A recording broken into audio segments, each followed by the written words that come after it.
నీవు అన్నీ కోల్పోయినప్పటికీ, మనుషులందరూ నిన్ను విడిచిపెట్టినప్పటికీ, నా దేవుడు నాతోనే ఉన్నాడు అనే నమ్మకం నీకుందా? అసాధ్యము అన్న పరిస్థితుల్లో కూడా దేవుడు నాతో ఉండి నా పరిస్థితిని మార్చి నన్ను లేవనెత్తుతాడన్న నమ్మకం నీకుందా? నీకు అట్టి నమ్మకం ఉండి నీకు నిరీక్షణ ఉన్నప్పుడు దేవుడు ఏ విధంగా నిన్ను ఆశీర్వదించబోతున్నాడు అన్నది ఈరోజు మనము వాగ్దానంలో నుంచి చూద్దామండి. రోమా పత్రిక 5వ అధ్యాయము 5వ వచనము మనము చూసినట్లయితే, ఎందుకు అనగా ఈ నిరీక్షణ మనలను సిగ్గుపరచదు, మనకు అనుగ్రహింపబడిన పరిశుద్ధాత్మ ద్వారా దేవుని ప్రేమ మన హృదయములో కుమ్మరింపబడి ఉన్నది. ఆమేన్. దేవుడి రోజు మనతో మాట్లాడుచున్న మంచి మాట, ఈ నిరీక్షణ మనలను సిగ్గుపరచదు. ఆమేన్. ఈ నిరీక్షణ మనలను సిగ్గుపరచదు. ఏ నిరీక్షణ?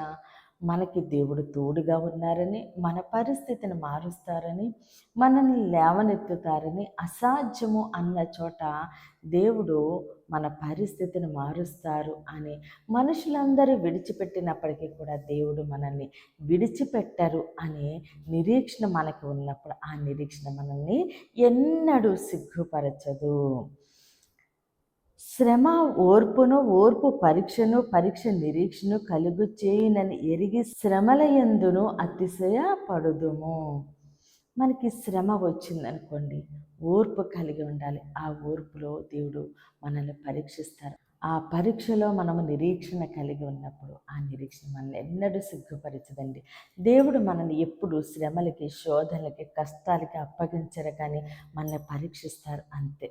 కాబట్టి మనము ఓర్పు కలిగి ఉండాలి, నిరీక్షణ కలిగి ఉండాలి. తప్పక నా దేవుడు నా జీవితంలో కార్యము చేస్తారు, నన్ను లేవనెత్తుతారు, నన్ను స్వస్థపరుస్తారు, నన్ను దీవిస్తారు, నన్ను ఆశీర్వదిస్తారు, నాకు మంచి ఉద్యోగం ఇస్తారు, నా వ్యాపారాన్ని ఆయన ఆశీర్వదిస్తారు, నా గర్భాన్ని తెరుస్తారు, నా సంతానాన్ని ఆశీర్వదిస్తారు అని ఇలాగా ఎలాంటి పరిస్థితులను ఉన్నప్పటికీ కూడా నా దేవుడు నాకు ఉన్నాడు, నా దేవుడు నన్ను లేవనెత్తుతాడని నువ్వు నిరీక్షణ కలిగి ఉన్నప్పుడు ఆ నిరీక్షణ సిగ్గుపరచదు.